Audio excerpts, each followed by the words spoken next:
Hope all are doing good and having the great time.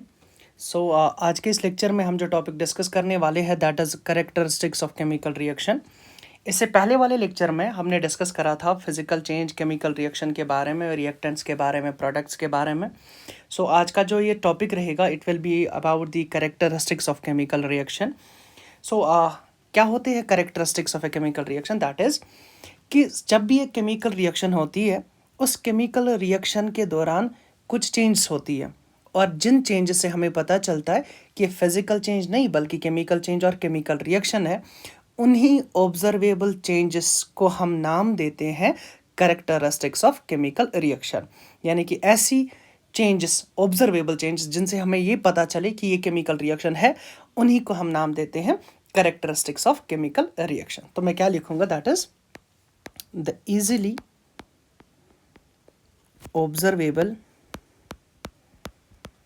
easily observable changes which occur during chemical reaction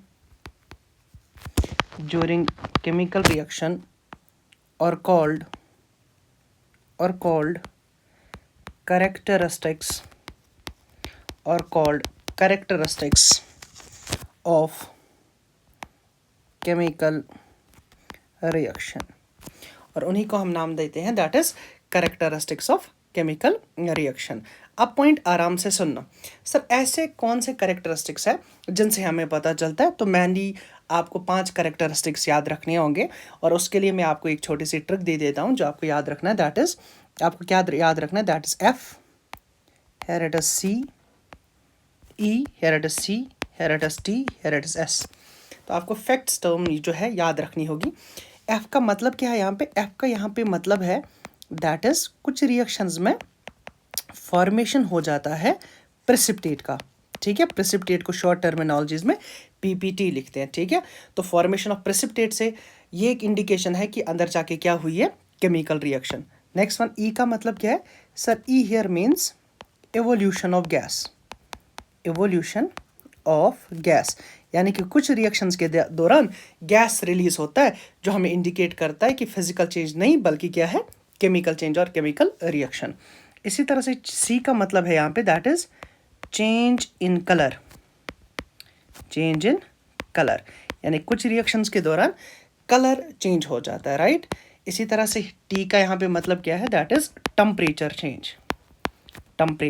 change, यानी कि कुछ reactions में that means हम कैसे पहचानते हैं? दैट इज उस रिएक्शन में टेम्परेचर चेंज हो जाता है। इसी तरह से कुछ रिएक्शंस ऐसी है जिनमें स्टेट चेंज होता है। ठीक है, इसका हेयर मतलब है दैट इज स्टेट चेंज। तो ये 5 कैरेक्टरिस्टिक्स आपको याद रखने होंगे।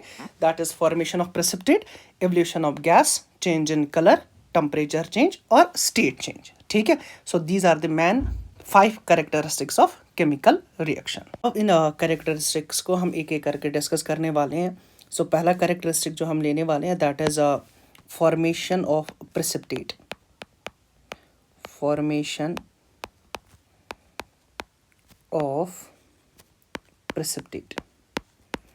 सर कुछ केमिकल रिएक्शन जो है वो कैरेक्टराइज की जाती है due to formation of precipitate. So इसमें हम एग्जांपल लेंगे दैट इज अगर आप AgNO3 यानी कि silver nitrate in aqueous state react कराते हो NaCl जो कि एक्वस स्टेट में है, तो आपके पास आ जाता है AgCl, सिल्वर क्लोराइड और साथ ही साथ में sodium nitrate, right.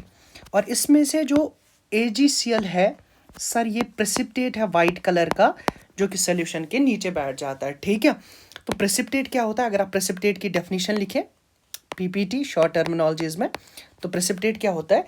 It is a solid insoluble substance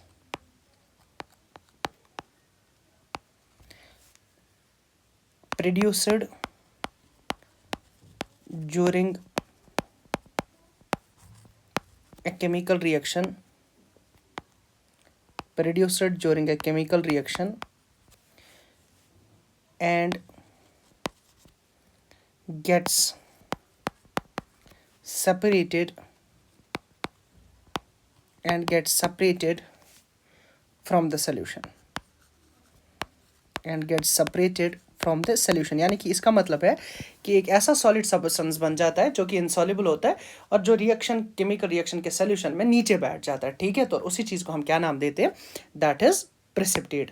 तो कुछ रिएक्शंस में जो है फॉर्मेशन ऑफ प्रेसिपिटेट होता है। Now the next one is Fe, that means E आ रहा है, तो इसका मतलब है सेकेंड कैरेक्टरिस्टिक जो हम डिस्कस करने वाले हैं that is evolution of gas. Evolution of gas यानी कि कुछ केमिकल रिएक्शन जो है कैरेक्टराइज की जाती है क्योंकि उनमें एवोल्यूशन किसका होता है, गैस का। फॉर एग्जांपल अगर मैं एक बीकर लेता हूँ, ठीक है, और इस बीकर में मैंने क्या करा है, डाइल्यूट H2SO4 लिया है, सल्फ्यूरिक एसिड, और इसमें मैं क्या कर रहा हूँ सर, मैंने इसमें जिंक ग्रैन्यूल्स ऐड कर दिए, जिंक ग्रैन्यूल्स, ठीक है, छोटे छोटे टुकड़े जिंक के मैंने इसमें डाल दिए। तो क्या होगा कुछ टाइम के बाद सर, यहाँ पे ना गैस बबल्स उठेंगे, और ये गैस बबल्स किसके होंगे सर, हाइड्रोजन के। तो इस रिएक्शन के दौरान गैस रिलीज होता है, ठीक है, तो जिससे हमें पता चलता है कि अंदर जाके क्या हुई है, केमिकल रिएक्शन हो गई है, ठीक है। तो हम यहाँ पे बोल सकते हैं वो रिएक्शन क्या है सर, जैसे ही Zn अंदर जाके H2SO4 के साथ रिएक्ट करता है तो आपके पास आ जाता है जिंक सल्फेट ZnSO4, और साथ ही साथ में यहाँ पे हाइड्रोजन गैस जो है वो रिलीज हो जाता है, ठीक है। तो इस रिएक्शन के दौरान गैस रिलीज हुआ तो इसका मतलब अंदर जाके क्या हुई है, दैट इज केमिकल रिएक्शन, ठीक है। अब नेक्स्ट वन जो है FeC, that means change in colour. Third characteristic जो हम डिस्कस करने वाले हैं that is change in colour, change in colour, ठीक है। तो कुछ केमिकल रिएक्शन जो है कैरेक्टराइज की जाती है by change in colour. For example आप कंसीडर करें आपके पास एक आयरन नील है, ठीक है, here it is iron nail. Iron nail है आपके पास जो कि मैनली कौन से कलर का होता है, ग्रे कलर का, ठीक है, मैनली ब्लैक ग्रे कलर का होता है। सर अगर आप कुछ देर के लिए इसको ऑक्सीजन की प्रेजेंस में और मॉइस्चर की प्रेजेंस में रखोगे तो ये आयरन नील जो है इस पे एक कोटिंग आ जाती है, ठीक है, और उस कोटिंग को हम नाम देते हैं यहाँ पे रस्ट, ठीक है, और उसकी फॉर्मूला जो है that is Fe2O3 times water, ठीक है। तो केमिकल रिएक्शन के दौरान इस पे रस्ट चढ़ जाता है, और ये रस्ट किस कलर का होता है, the rust is here brown colour. तो दैट मीन्स इस रिएक्शन के दौरान ग्रे कलर किस में चेंज हो गया, ब्राउन कलर में, और इससे हमें पता चलता है कि अंदर जाके क्या हुई है, केमिकल रिएक्शन हो गई है, ठीक है। तो that means change in colour हो गया। अब इसमें फोर्थ कैरेक्टरिस्टिक जो हम डिस्कस करने वाले हैं that is temperature change. Temperature change यानी कि कुछ केमिकल रिएक्शंस के दौरान सर टेम्परेचर जो है वो इंक्रीज हो जाता है, जिनको हम नाम देते हैं एक्सोथर्मिक रिएक्शंस, एक्सोथर्मिक रिएक्शंस। और एट द सेम टाइम कुछ केमिकल रिएक्शंस में टेम्परेचर डिक्रीज हो जाता है, जिनको हम नाम देते हैं एंडोथर्मिक रिएक्शंस, एंडोथर्मिक रिएक्शंस।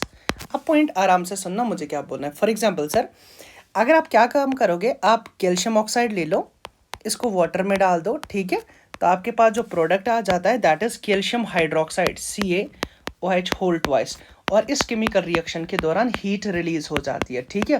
तो दैट मीन्स इस रिएक्शन के दौरान टेम्परेचर इंक्रीज हो रहा है, तो इसका मतलब अंदर जाके क्या हुई है, केमिकल रिएक्शंस। और सम केमिकल रिएक्शंस करने के लिए आपको टेम्परेचर यहीं से देना पड़ता है। For example calcium carbonate change हो जाता है calcium oxide plus carbon dioxide में, जब आप यहाँ पे क्या करते हो, हीट दे देते हो। सर इसका मतलब है कुछ केमिकल रिएक्शंस में हीट इवॉल्व हो जाती है और कुछ में क्या हो जाती है, हीट एब्जॉर्ब हो जाती है।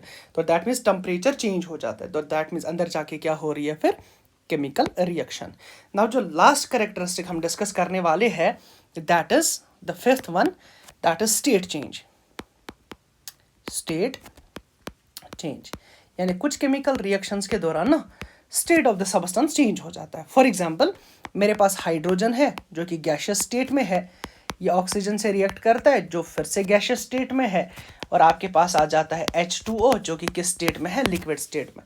तो दैट मीन्स इस चेंज के दौरान स्टेट चेंज हो गई, तो हम बोल सकते हैं कि यहाँ पे केमिकल रिएक्शन हो रही है, ठीक है।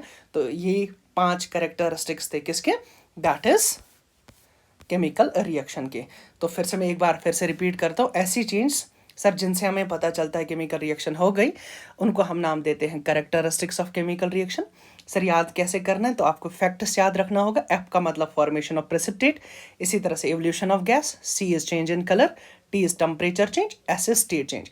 सो पहला कैरेक्टरिस्टिक जो हमने यहाँ पे डिस्कस करा था that was formation of precipitate, यानी कि कुछ केमिकल रिएक्शंस के दौरान प्रेसिपिटेट फॉर्मेशन होती है। प्रेसिपिटेट क्या होता है सर? सॉलिड इनसॉल्युबल सब्सटेंस जो कि सेटल डाउन हो जाता है बॉटम पे और इनसॉल्युबल होता है, ठीक है। और कुछ केमिकल रिएक्शंस में गैस इवॉल्व हो जाता है, ठीक है। इसी तरह से कुछ में चेंज कलर हो जाता है, कुछ में टेम्परेचर इंक्रीज और डिक्रीज होता है। सर जिसमें टेम्परेचर इंक्रीज हो जाए उसको हम नाम देते हैं दैट इज व्हाट? एक्सोथर्मिक। और जब आपको टेम्परेचर यहाँ से देना होगा तो उसको हम नाम देते हैं एंडोथर्मिक रिएक्शंस, ठीक है। और लास्ट में आपने क्या पढ़ा? That is state change. Next topic हम डिस्कस करने वाले हैं that is chemical equation. Chemical equation, ठीक है। अब पॉइंट आराम से सुनना कि मैं क्या करने वाला हूँ। लेट सपोज मेरे पास कोई भी केमिकल रिएक्शन है इस तरह से। सर लेट सपोज मेरे पास हाइड्रोजन है और ये ऑक्सीजन से रिएक्ट करके आपको वाटर दे देता है, ठीक है। एक केमिकल रिएक्शन है that is hydrogen plus oxygen gives water. इस केमिकल रिएक्शन में आपने क्या करा है, अगर आप लेफ्ट साइड से देखोगे जो चीज़ें हैं जिनको हम नाम देते हैं that is what? These are reactants. और इसको हम क्या नाम देते हैं? दैट इज प्रोडक्ट, ठीक है। आपने रिप्रेजेंट करा है रिएक्टेंट और प्रोडक्ट्स को इन वर्ड्स में, ठीक है। रिएक्टेंट्स को भी वर्ड्स में लिखा है और प्रोडक्ट को भी वर्ड्स में लिखा है। सर जब आप केमिकल रिएक्शन को रिप्रेजेंट करते हो वर्ड्स में, ऐसी इक्वेशन को हम कहते हैं वर्ड इक्वेशन। तो दैट मीन्स ये कौन सी इक्वेशन है सर? इस इक्वेशन को नाम दिया जाएगा इट इज वर्ड इक्वेशन। अब मैं क्या कर रहा हूँ काम, मैं इसी रिएक्शन को लिख रहा हूँ बट मैं क्या कर रहा हूँ, हाइड्रोजन का सिंबल ले रहा हूँ H2 और ऑक्सीजन का भी सिंबल ले रहा हूँ दैट इज O2 और वाटर का भी सिंबल ले रहा हूँ that is H2O। That means इस रिएक्शन में आपने क्या काम करा, दैट मीन्स आपने केमिकल रिएक्शन ली और उसको रिप्रेजेंट किया सिंबल्स में और वी कैन से फॉर्मूलेज। सो जब आप एक केमिकल रिएक्शन को रिप्रेजेंट सिंबल्स में करोगे या फॉर्मूलाज में करोगे, ऐसी केमिकल रिएक्शन को उस टाइम बोला जाता है केमिकल इक्वेशन, ठीक है। तो क्या लिखेंगे हम? केमिकल इक्वेशन क्या होती है? It is a chemical reaction, it is a chemical reaction represented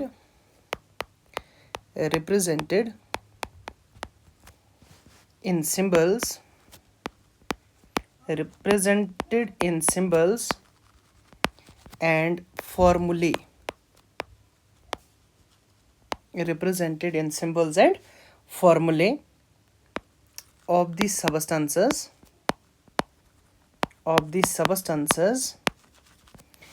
involved in it,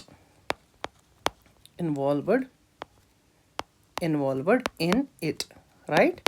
तो जब आप एक केमिकल रिएक्शन को रिप्रेजेंट करोगे सिंबल्स और फॉर्मूले में तो उसे हम क्या कहते हैं? Chemical equation. नाउ सर अगर आपको कोई पूछे इस केमिकल इक्वेशन की क्या इंपॉर्टेंस है over chemical reaction, chemical reaction से इसकी क्या इंपॉर्टेंस है? पहला ही पॉइंट जो इसकी इंपॉर्टेंस है that is it is less time consuming, ठीक है। It is less time consuming, क्योंकि टाइम लिखने में कम लग जाता है, ठीक है। तभी जाके मैंने क्या लिखा, it is less time consuming. Next point sir, for example अभी आपने रिएक्शन देखी, हाइड्रोजन ऑक्सीजन से रिएक्ट करके वाटर दे रहा है वर्ड फॉर्म में। अब इस वाटर में हमें थोड़ी पता है कौन सा एलिमेंट है इसमें। फॉर एग्जाम्पल आपने कोई कंपाउंड ग्लूकोज बना दिया, अब ग्लूकोज में कौन कौन सा एटम प्रेजेंट है अगर आप वर्ड फॉर्म में लिखोगे पता नहीं चलेगा। जब आप सिंबल्स में लिखोगे, फॉर एग्जाम्पल वाटर में हमें पता ही नहीं है, बट जैसे ही आपने वाटर को सिंबल्स में लिखा था तो इसको मतलब ये आपको हाइड्रोजन पता चला इसमें है और क्या पता है? ऑक्सीजन है। सो दैट मीन्स इससे हमें क्या पता चलता है कि कौन से एलिमेंट्स है जिनने रिएक्शन में हिस्सा लिया है। तो यहाँ पे मैं लिखूंगा इट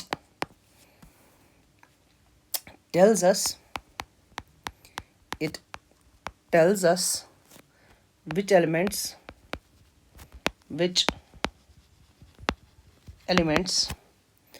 are present, इसी तरह से sir it is easy to understand,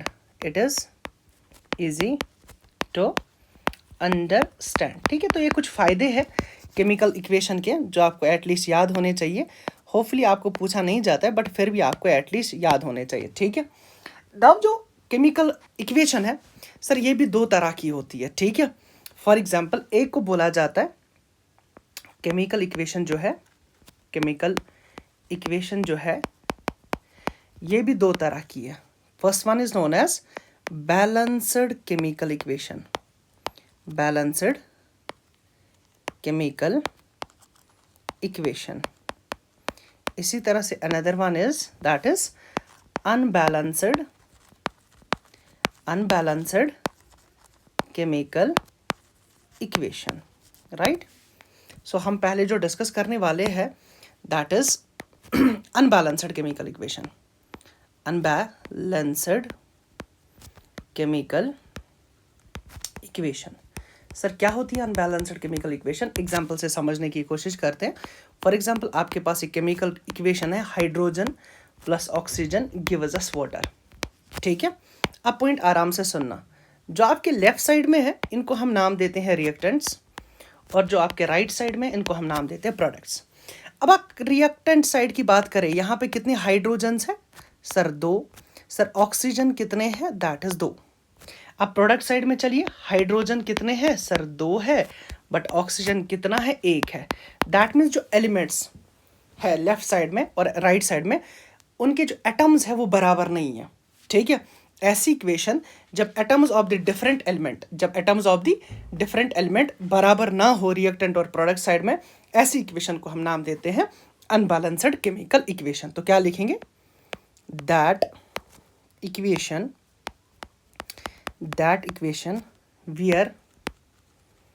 where atoms of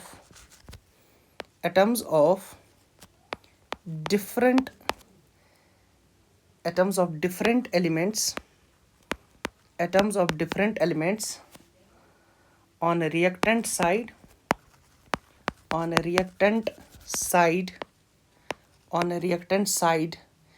and product side are not equal, तो ऐसी रिएक्शन को क्या कहा जाता है? That is unbalanced chemical equation. Now the next one is balanced chemical equation. So it will be easy for you now कि क्या होती है unbalanced chemical equation. For example मेरे पास एक इक्वेशन है, carbon plus oxygen gives us carbon dioxide. Now अगर आप reactant side में देखें और प्रोडक्ट साइड में देखें, सर कार्बन रिएक्टेंट साइड में 1 है और ऑक्सीजन 2 है, और प्रोडक्ट साइड में भी कार्बन 1 है, ऑक्सीजन 2 है। तो that means atoms of the different elements on the reactant side and product side जो है वो इक्वल है। तो ऐसी इक्वेशन को हम नाम देते हैं that is balanced chemical equation. तो क्या लिखेंगे? दैट इक्वेशन, ठीक है, where atoms of different elements on a reactant side and product side are equal, right? The equation where atoms of different elements on reactant side and product side are equal, ऐसी equation को हम नाम क्या देते हैं? That is what? Balanced chemical equation, ठीक है। तो इस वाली टॉपिक में दैट इज केमिकल इक्वेशन के बारे में हमने पढ़ा। सर केमिकल इक्वेशन क्या होती है? जब आप केमिकल रिएक्शन को रिप्रेजेंट सिंबल्स में करोगे या फॉर्मूलाज में करोगे, उसे हम कहते हैं केमिकल इक्वेशन। सर इसके फायदे क्या है? सर ये लेस टाइम कंज्यूमिंग है, ठीक है। एट द सेम टाइम इससे हमें पता चला है कौन सा एलिमेंट इसमें प्रेजेंट है। इजी टू अंडरस्टैंड है। दो तरह का होता है, बैलेंस्ड एंड अनबैलेंस्ड। अनबैलेंस्ड होता है कि जब रिएक्टेंट साइड के एटम्स प्रोडक्ट साइड के एटम्स के बराबर ना हो, और बैलेंस्ड होती है जब दोनों साइड के एटम्स जो है बराबर हो, ठीक है। होपफुली ये टॉपिक आपको अच्छे से समझ में आया होगा।